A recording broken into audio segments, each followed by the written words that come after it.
होर्मुझ समुद्रधुनी ही जगातील सर्वात संवेदनशील आणि महत्त्वाचा समुद्री मार्ग आणि याच मार्गातून भारतासह जगातील सुमारे 20% जगातील कच्चे तेल आणि मोठ्या प्रमाणावर गॅस निर्यात ही होत असते।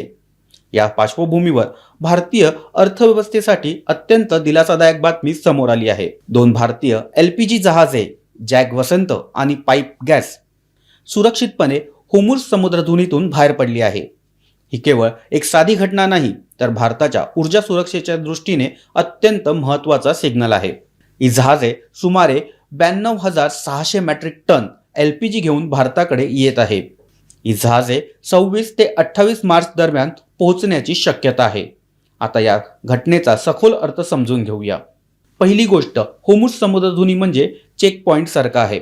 जर येथे अडथळा निर्माण झाला तर जागतिक ऊर्जा पुरवठ्यावर तत्काळ परिणाम होतो। भारतासाठी ही परिस्थिती आणखी संवेदनशील आहे, कारण भारत आपल्या LPG गरजांपैकी मोठा हिस्सा हा आयात करतो आणि त्यातील मोठा हिस्सा हा याच मार्गाने येतो। म्हणजेच या मार्गात अडथळा देशात गॅस पुरवठा होण्याची शक्यता वाढवतो।